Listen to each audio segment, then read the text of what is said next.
From inside the warehouse at Oriole Park at Camden Yards, it is the MASN All Access Podcast, Take 2. Paul Mancano and Brendan Mortensen here with you, picking up on where we left off on our last conversation because we got cut off by some technical difficulties. Yeah. We had just enough time to discuss MLB Pipeline's new top 30 Orioles prospect list, and now we got to jump into Jorge Mateo because we were just beginning that conversation when our feed shut down. Sure did. So let's just jump right into it, Paul. You mentioned right before we got out, I'm not sure exactly where things cut off, but you said that Mateo is kind of on the line between being a big league starter and maybe a fringe role player type of guy. So let's break down some of the reasons why. Let's start with the good of Jorge Mateo. He was 8th in baseball in defensive WAR. He was 2nd in triples, 2nd in stolen bases, 3rd in defensive assists, 2nd in range factor at shortstop, 1st in assists at shortstop, which tells you just numerically the two big things that you would point to about Jorge Mateo as to why he gives you a lot of value and why he was a 3.5 WAR player last year.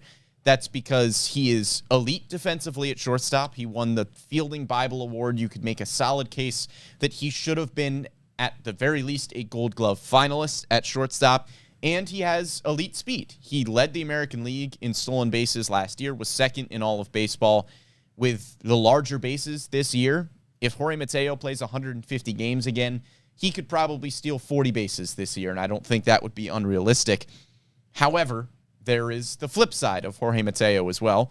When you look at the offensive numbers, among returning starters for the Orioles, so that is discounting Rougned Odor, Mateo has the lowest returning batting average, on-base percentage, slugging percentage, and OPS. So if Jorge Mateo is your everyday shortstop, he is an elite defender with great speed who is consistently your 9-hole hitter. And the 221 batting average, not good, like you said. 13 homers, fine for a shortstop, and especially one who's glove first. I think that's an okay number. The power was there, but how about 147 strikeouts to just 27 walks? The plate discipline was not great, and he was 2nd on the team in strikeouts behind Ryan Mountcastle, who is a first baseman who hits a lot of homers. That's okay for Ryan Mountcastle to strike out, not as good for a shortstop to strike out who's only hitting 13 homers. It all added up to a good year WAR-wise. 3.4 WAR, 4th on the team last year. But you have to parse the offense from the defense. And when you look at StatCast, his numbers were even worse. 16th percentile in average or lower in the following categories, Brendan. Average exit velo, hard hit percentage, expected batting average, expected slugging percentage, strikeout percentage, walk percentage, whiff percentage, and chase rate. Not good. Those are all bad numbers. Yeah. 16th percentile or lower. So that 221 batting average, those 13 homers, might have told an even rosier picture than the one that he presented in terms of good contact, hard contact, and consistent contact. Yeah, the 646 OPS is just not a good offensive baseball player. I mean, the league average OPS was down last season. It was down to a 706, but in previous years, the league average OPS had been a 728 and a 740 OPS before that. So he is well below the league average in terms of OPS.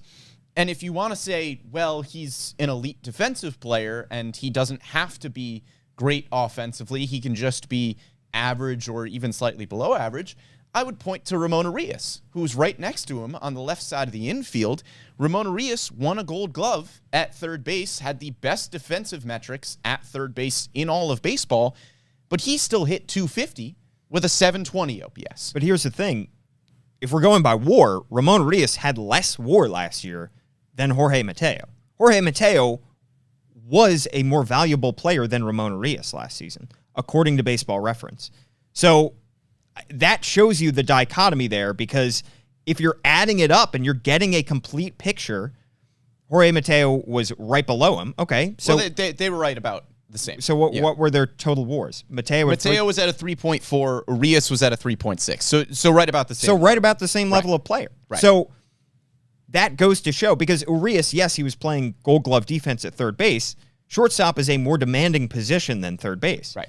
So he was just about the same level of player if we're going by WAR. But the question is, do the Orioles have the ability to have a one-way player at a critical position when they are trying to sneak in a wild card game and a wild card series by season's end? Do they have the ability to carry somebody like Jorge Mateo the entire season? And do they have the team around Jorge Mateo to make sure that they generate enough offense when they have a shortstop who is that much of a black hole on offense? Yeah, and that brings up a few questions along with that, which is, are teams around the league valuing Jorge Mateo more than maybe we are on this couch right now?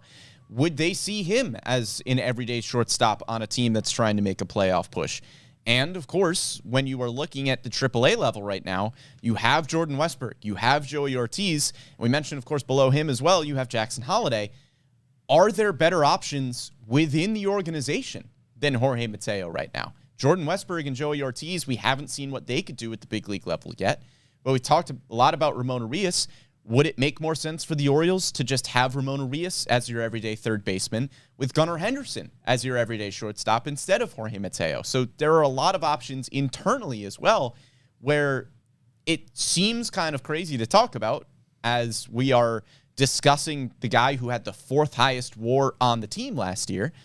But because he has such a glaring flaw offensively, you have to question what his role is going forward.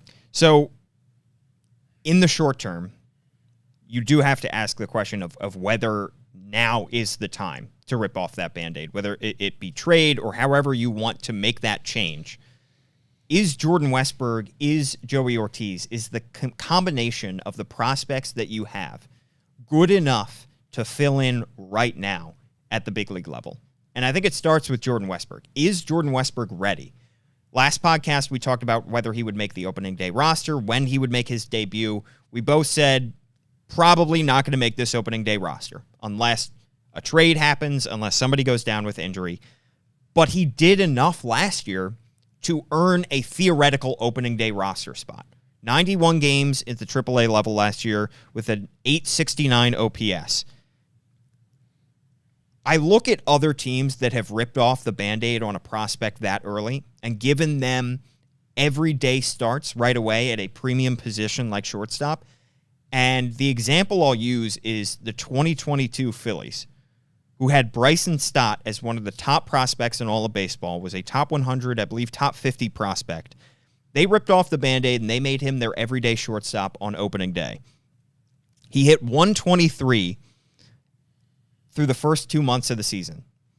So we're talking about a sample size of April and May, and he was hitting 123 while playing at a premium position at shortstop, sometimes second base. And at that point, the Phillies were 8 games below 500. By October, he was making an impact on the Phillies, and he was getting big hits in the Phillies' Miracle World Series run. But he really struggled out of the gate. He was 23, 24, about the same age that Westburg is, about the same level of prospect, and he was hurting the Phillies for the first couple months of the season. It wasn't until August that he was over the Mendoza line. If you do the same thing with Jordan Westburg, you could run the risk of having a potential black hole offensively at a premium infield position. If you give him everyday starts at shortstop, at second base, at third base, and he hits 123 through the first 2 months of the season, that could sink your team offensively. So that's the risk that the Orioles run if they, whether it be Westburg, Ortiz, Norby, if they give somebody who is a rookie everyday starts out of the gate. Now, it prepared Stott so that by the time the end of the season came, he was good enough, he felt ready to actually contribute to a good baseball team. But it takes a while.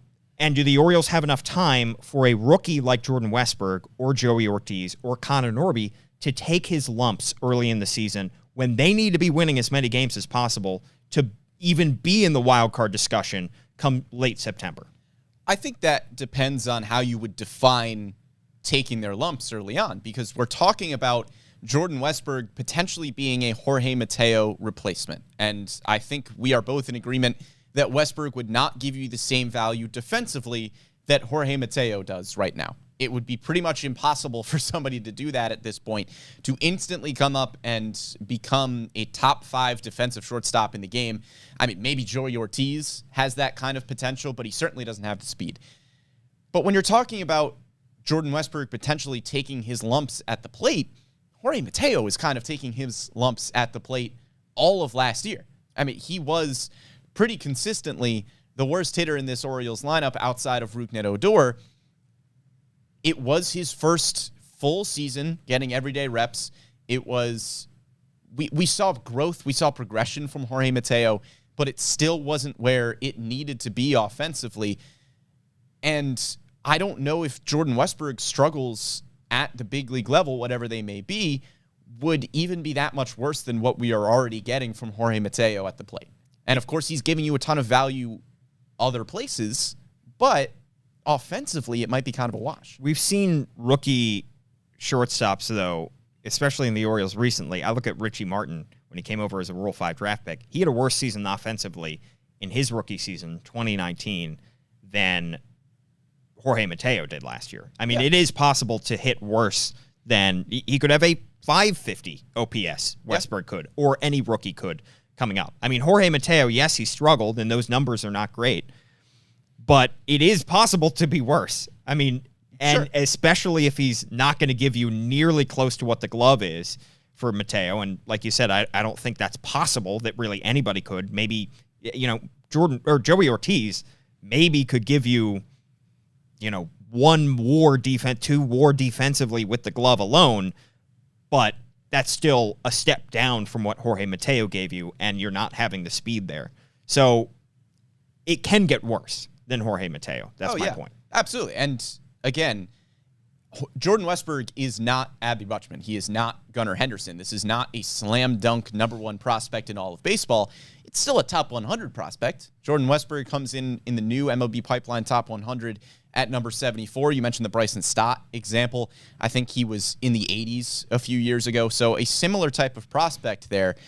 Jordan Westburg is not by any means a slam dunk. And to say that he will just come in and easily replace Jorge Mateo, who's a 3.5 WAR player, I think that's pretty unrealistic at this point, even given the offensive shortcomings that Mateo has.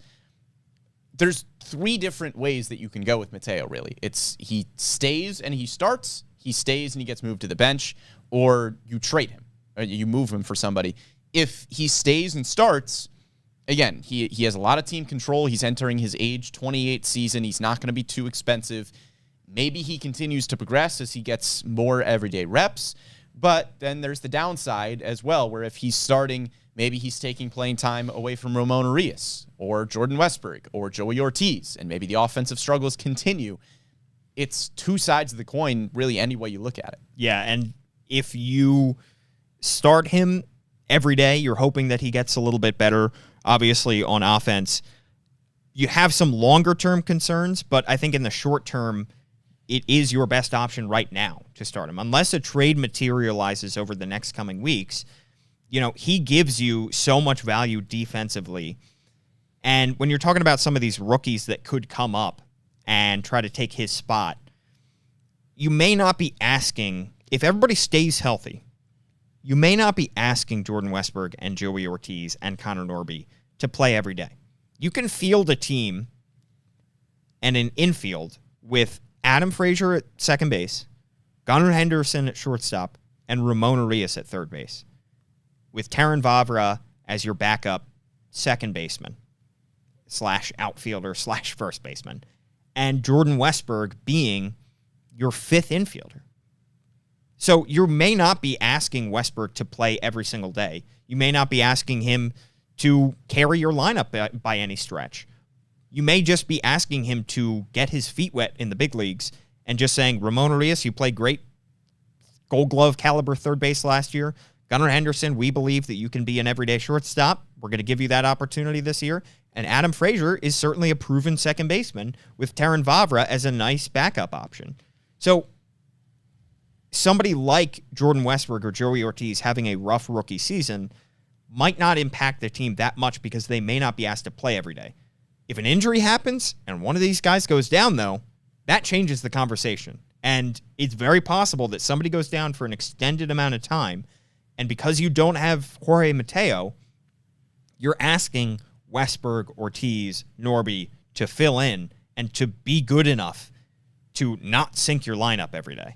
Yeah, and I think there's a few questions that come with that, too. First one being, if Jordan Westburg is up at the big league level, does Jorge Mateo still get 150 games? Is he still your everyday starter, or does he become more of a rotational piece where you're swapping out between three shortstops of Jorge Mateo, Jordan Westburg, and Gunnar Henderson? Is Jorge Mateo still your everyday guy? I don't know. And when you are looking at the offensive numbers, Paul, I'll pose this question to you. If Jorge Mateo has a sub 650 OPS again, like we saw last year, it was at 646. That's a below average hitter. If Jorge Mateo is the same player as we saw last year, similar defensive production, similar offensive, and Jordan Westburg, we get 2 months into the season, and Jordan Westburg is maintaining a consistent 850 OPS at AAA Norfolk like we saw a season ago. At what point do you go, or do you at all go, there needs to be a change here? I wouldn't, because that is still a positive WAR player. Yeah. I mean, Mateo's giving you about half a win. But is it maximizing the position? Is it maximizing what you could be getting out of a lineup? It probably isn't, but Jordan Westburg doesn't make that difference. Jordan Westburg doesn't maximize it.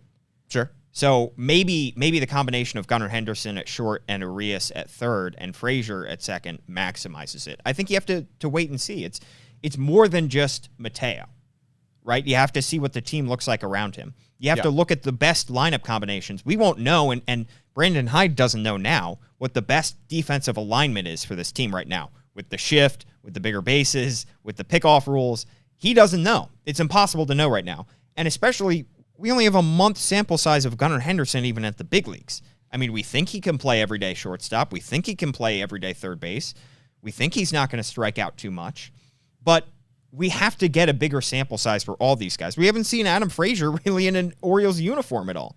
So all of these things play into the Jorge Mateo decision. And I think the Orioles have to wait and see what their best combination is. So I don't think in a vacuum I would make that switch of saying, Jorge Mateo, you're out. Jordan Westburg, come on up.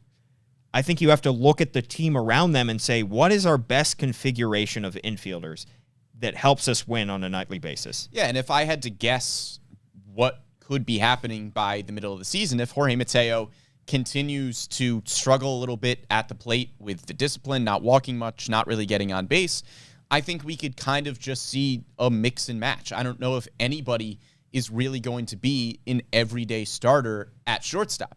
I am pretty confident that Gunnar Henderson will be an everyday starter somewhere on the left side of the infield, whether that's shortstop or third base. But I think we could see just kind of a jumble of guys by halfway through the season with Terrin Vavra, Adam Frazier, Ramon Urias, Jorge Mateo, Jordan Westburg, all getting, 80 games, 90 games, somewhere around there. They're just kind of jumbled everywhere throughout the infield.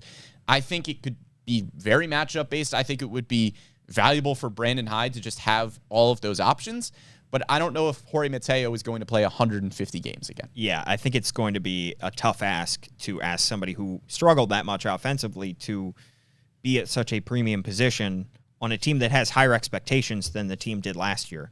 I mean, at this point last year, we were saying Jorge Mateo, see what you have. Might as well give him everyday starts because we were not expecting this team to be in a wild card race for as long as they were last season. This team has different expectations and different hopes. So there's extra pressure on this team and on that position in particular. Those are the short-term questions. When you talk about the long-term questions with Jorge Mateo, the good thing is he is under contract for the next 3 seasons. So he's making about $2 million this year in arbitration. He's going to get arbitration eligible money this year, next year, and the following year. He's not going to be a free agent until after the 2025 season. That's great because you have him under contract. He is 28 years old this season, going to be 29 and 30. You're getting him for his prime years right now. Also could mean that he is more valuable in a trade. And then you look down the line at what the Orioles have, not just in Westberg and Ortiz and Norby. You're talking about Jackson Holliday, who is a top 20 prospect, top 15 prospect in all of baseball, who is looking the part of the number 1 overall pick. When he debuts, TBD, but it very well could be 2025, which would be Mateo's final year under contract. For as good as Westberg and Ortiz and Norby have been, Holliday has the highest ceiling of all those guys and has the best potential to lock down shortstop for years to come for the Orioles. Yeah. And then you also look at some concerns with Jorge Mateo's game outside of his offense. And you could realistically see his defense and his speed both dipping a little bit. They don't have to dip a lot. But when you look at speed and how it affects guys, how age affects their speed over the long term, it's a great asset right now, but recent baseball history kind of shows us that a lot of speedsters may lead the league in steals one year and then be out of the league the next year. Speed alone doesn't get you anywhere. So I look at the 2019 stolen base leaders: Malik Smith, Jonathan VR, who was then an Oriole, Adalberto Mondesi. 3 guys that are not everyday players in the big leagues anymore. I mean, I don't know if VR has even found a home in free agency yet. Malik Smith is out of baseball. Adalberto Mondesi is now a journeyman at this point. Yeah, just got traded to the Red Sox because they had no options at shortstop. Another speedster, Billy Hamilton, who was every year felt like was at the top or near the top of the stolen base leaderboard every year, but couldn't hit enough to maintain an everyday role. And then you look at how quickly it drops off for guys once they hit their 29-30 range. D. Strange Gordon, 60 stolen bases in his age 29 season, 30 in his age 30 season. Dropped off by half. Cameron Maben, 33 stolen bases in his age 30 season, 10 in his age 31 season. If Jorge Mateo's speed drops off like that, he is suddenly a much less valuable player than he is when he is stealing 35, 40, 45 bases a season. And not even just because of the stolen bases. You could look at how his speed impacts his defense as well. Exactly. When we talk about Joey Ortiz and how elite he is defensively, none of that praise really comes because of his speed. We don't really rave about Joey Ortiz's range. We just talk about how great he is fundamentally at shortstop and what kind of plays that he can make, whether it's off platform, whatever it may be. Joey Ortiz is just a really good defensive shortstop.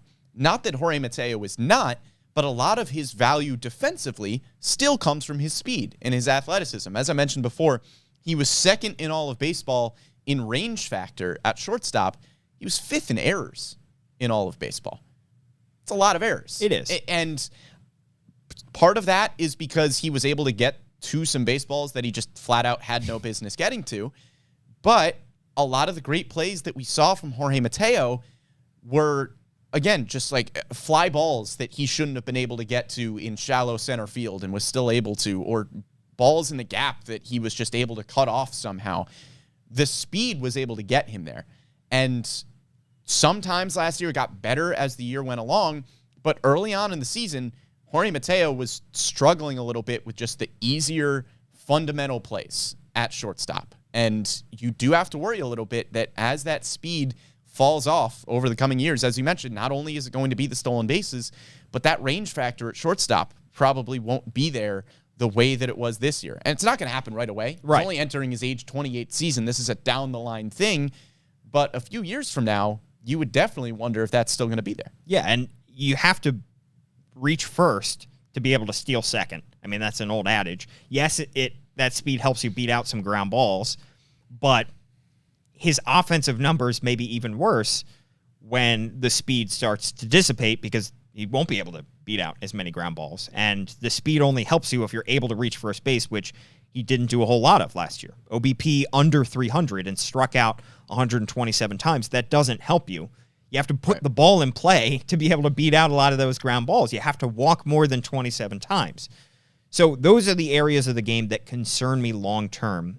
And yeah, it like you said, it probably won't affect him this year. I expect him to be as fast this year, but you never know when an injury could come, a lower body injury could come, and could affect that kind of speed. And when you're talking about somebody who has as much potential as Jackson Holliday, breathing down your neck, trying to steal your spot, and probably hitting as well as any prospect in baseball as we expect him to over the coming seasons, it's tough for Jorge Mateo to continue to stem the tide.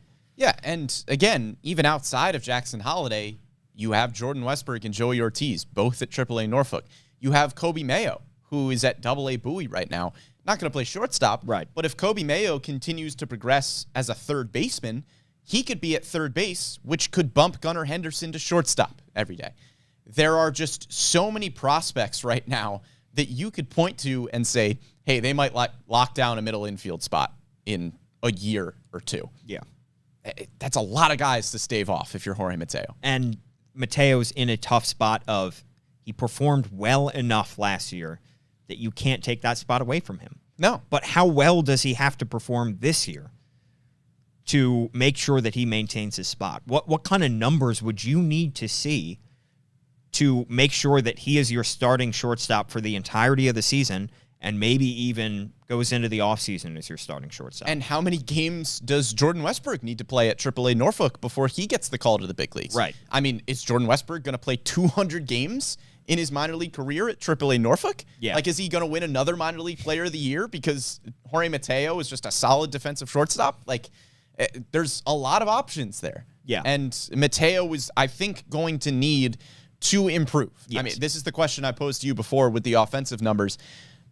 If Mateo has another 646 OPS 2 months into the season and Jordan Westburg still has an 850 OPS at AAA Norfolk, I'm not saying bench Jorge Mateo, but I'm saying, okay, call Jordan Westburg up and at least give him a shot 2 times a week and just see what happens. But we also, I mean, that's tough because sample size is difficult and it's tough for anybody to it would be tough for Westburg to get rhythm and a lot of things. And especially if he has to go back and forth. I mean, I know in this scenario you keep him up at the big league level, but maybe you need to bump him back and forth between Norfolk and the big leagues. We've seen how it's affected players over the beginning of their major league careers when they're not playing every day. We talked about when Tyler Nevin was DFA'd this offseason. We said, he didn't do enough, but also he was put in a difficult position because he wasn't getting everyday starts. So how was he supposed to be able to establish any kind of rhythm when he wasn't starting every day at third base or first base? Yeah, that was hard for Kyle Stowers at the end of last year, too. Kyle Stowers still ends the year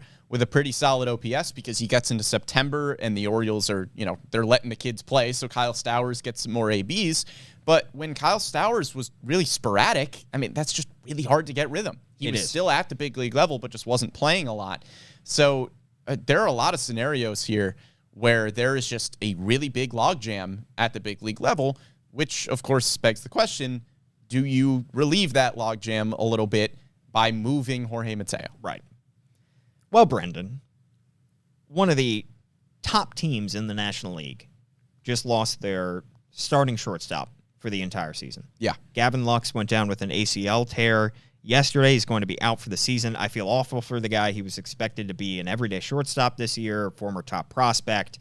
Tough news for the guy, for the team. Injuries around baseball could lead to opportunities for the Orioles to make trades. Yes. And when you look at the Dodgers as an example, when their starting shortstop goes down for the entire season, they're already beginning exhibition games. So it's not like they can go out and sign the best free agent shortstop available. They kind of have limited options. And they're a team that's looking to win a pennant this year and go to the World Series. They need a quality big leaguer to play shortstop. And at the very least, they need some depth at that position. They have Miguel Rojas, who they traded for this year. He's 34. They have Chris Taylor, also on the wrong side of 30. I think he's like 33. can't really play shortstop at an above average level anymore. Yeah, he just plays everywhere. Miguel Vargas, who is a top prospect in their system and a top 50 prospect in all of baseball. It's like 23, but they're the Dodgers. Do you really want to throw a 23-year-old out there every day and have a Bryson Stott situation where he sinks your lineup?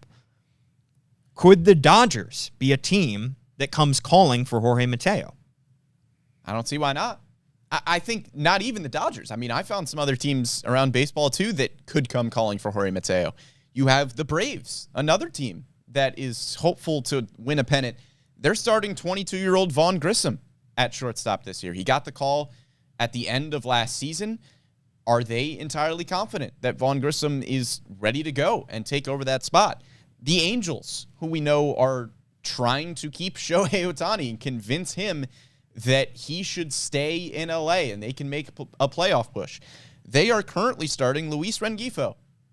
I don't really know much about him. Yeah. Jorge Mateo would probably be an upgrade there as well. I think there are a lot of teams around baseball that could look at Jorge Mateo and think that he is a valuable asset. And I think there's also a pretty solid case to be made right now, Paul, that this is Mateo's peak value. If you're the Orioles and you don't believe that Mateo is going to get a ton better offensively, that 646 OPS is going to improve, you could look at his trade value and say, okay, he has 3 more years of team control, and he is not going to be very expensive over the next few seasons here. He has showed you elite flashes defensively. He just had an elite defensive season. With the new rules, Jorge Mateo could steal 40, 50 bases if he gets consistent playing time. Maybe because of the prospects that the Orioles have, the Orioles aren't viewing him with a ton of value, given the depth that they have, and maybe they see Mateo as a little bit expendable if there is a good trade that comes along. And maybe there are other teams like the Dodgers, I think are probably the best example of a team, that could look at Mateo and say, we need a solid everyday shortstop, even if he is not going to hit second for us, even if he hits 7th, 8th, 9th, he'll play elite defense, and he could steal 40 bases. That's still a very valuable player. I think the Orioles would have to get back, I've said on previous podcasts, a big leaguer. In order to do a deal like that, they'd probably have to package Mateo to get a big leaguer, because if you trade Mateo for prospects, especially, let's say you trade him for infield prospects, what does that get you? You're just increasing the logjam at that point, and it may help you down the line, but you would have to get some probably very high upside, very low level prospects, because if you just got back a bunch of AAA or AA middle infield prospects, where are you going to put them? How are you going to solve that issue as well? You're just exacerbating it. I don't think you necessarily, I'll revise my statement. I don't think you necessarily have to get big leaguers back, because I was looking at the Dodgers as an example to continue this Dodgers conversation. Yeah. And I was saying the Dodgers have a prospect like Bobby Miller, who is a top 25 prospect in their system. Top 25 prospect in baseball? Sorry, in baseball, yeah. If you are the Orioles and you could swing a deal for a top-level pitcher or top-level pitching prospect, I should say, and Jorge Mateo is your ticket to doing that, I think you have to consider it. I think that, it could be a big leaguer. It could be the pie in the sky is Corbin Burns, but it could be another quality pitcher or high-level pitching prospect that the Orioles might be enticed enough to say, we're ready to rip off the Band-Aid with Jorge Mateo because this guy is worth it. Yeah, and I mean, Bobby Miller would be an incredible get. He's a top 25 prospect in baseball. As you mentioned, he is pretty much close to big league ready. The Dodgers have a good amount of starters, a good amount of young starters that they could potentially move. You would probably have to move Mateo and a prospect if you're looking at somebody like Bobby Miller or maybe Dustin May, who's coming off of an injury. There are options there. I think it's a team that would make sense to trade with. Of course, the fear with trading Jorge Mateo, though, is, we've talked about it when we have mentioned guys that have been traded over the last few years, like Jorge Lopez. We didn't get a huge sample size of Jorge Lopez, and there was always the fear that, maybe you're trading him at maximum value, or maybe this is the start of just a great bullpen career for Jorge Lopez, and he reinvents himself and goes off and pitches great. Didn't have a great second half of the season for the Minnesota Twins. Not that that's, vindication by any stretch. You wish the best for Jorge Lopez, but maybe that gave you a little bit of, okay, maybe we traded him at peak value. If Jorge Mateo improves offensively, if that OPS creeps up closer to league average, if it's around 700, 720, and the defense is still elite, the speed is still elite, that's like a 4 WAR player. Yeah. That's a 4 or 5 WAR player. That's a very, very good That's player. a very, very good player. Because now you're talking about an elite defensive shortstop with great speed and average offense. That's really good. Yeah. If everybody stayed healthy, though, and you were to make that trade, the Orioles may not miss him in theory. If everybody stays, I think you would miss you would a definitely 4 WAR player. You would definitely miss him. But if everybody stays healthy, you're still looking at Gunnar Henderson at shortstop, Terran Vavra / Adam Frazier at second base, which is a position Jorge Mateo has not played a lot of, and Ramon Urias, who's still a Gold Glover at third base. Now, if somebody gets hurt, if Ramon Urias drops off a little bit offensively or defensively, if Adam Frazier isn't what you hoped he was, in what you hoped you were going to get when you signed him, yeah, you would definitely miss Jorge Mateo. But the flip side of it is the Jorge Lopez conversation. What if the offense doesn't improve? What if it gets worse? What if the pitchers are able to point out more holes in Jorge Mateo's swing and offensive approach, and he takes another dip offensively? What if this is the year the aliens invade and none of this happens anyway? There's so many what ifs. Joey Votto, did you hear what he had to say about that? Yeah. He said that he was onto something. Yeah. After, 20 games, aliens are going to invade? They could. Then we'll all come back in September. And this podcast would look silly. It really would. The Reds are going to make the playoffs. All of these are options, and I think Mike Elias has to consider all of these things. Yeah. And I think Jorge Mateo is not by any stretch untouchable, nor should he be. Right. I think Mike Elias loves to make moves during spring training. I think he will consider every option, and if there is a good one for Jorge Mateo, I don't think he's going to be afraid to pull the trigger because he's worried about giving up on a guy this early. And I think he feels good enough about the depth in his system that he could do a deal like this over the next month or two. I agree. So, Paul, if it is you as general manager, Mike Elias has now handed you the keys to the Baltimore Orioles. I mean, he has. This is... Well, yeah, we know this, but we can't tell the people. Sorry, I'm the real GM. They don't know. The shadow puppet. They don't know. You have the keys. What are you doing with Jorge Mateo right now? I'm keeping him at shortstop. I'm keeping him as your everyday shortstop. Now, maybe I'll sit him against righties occasionally, although he did have reverse splits last year. Against righties, I think I'll keep him on the bench for the most part because I want to keep Gunnar Henderson at shortstop, Adam Frazier at second base, Ramon Urias at third, and I'm fine with that. I'll keep him as your mostly everyday shortstop. I'll keep Jordan Westbrook and Joey Ortiz in AAA. But if I'm blown away by a trade offer, if one of the GMs calls me up and offers me a top pitcher or a top pitching prospect in exchange for Jorge Mateo and a prospect, or Jorge Mateo and cash, or whatever it may be, then I'm strongly considering it. I don't feel like Jorge Mateo is burning a hole in my pocket and I got to get rid of him so that we can clear the way for one of these prospects. But if the offer is there, you'd be silly to refuse it. Are you making the calls is the question. I think Mike Elias is making all kinds of calls right now. I think you also want to see what the market is. I mean, how much do other teams value Jorge Mateo? I really don't know this, and I'm sure Mike Elias is a much better gauge of it. I think you want to see what other teams think because teams differ on guys all the time. That's why trades happen. So I think that you have to see if teams are banging down your door for Jorge Mateo and saying, this guy's going to be an everyday shortstop, an elite defensive Gold Glover at shortstop for years to come, or if teams are saying, I don't think it's really going to last. He's another, flash in the pan. Right. I think if it's me, I keep the lines open, but I'm probably not pushing for a Jorge Mateo trade. Yeah. Because if he stays right now, even if the offense doesn't drastically improve, you know the baseline of Jorge Mateo. I think it's pretty much what he gave you last year. Yeah. Just still a 3.5 WAR, very valuable player who can play elite defense with elite speed. And yeah, he struggles offensively, but you'll take that when he is playing the type of defense that he is able to play.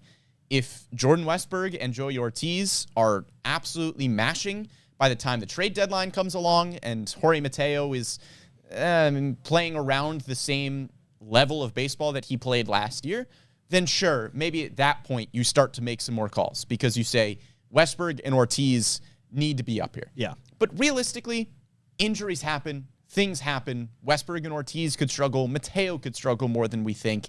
And if those guys are playing well, they'll get called up. They'll find at-bats somewhere.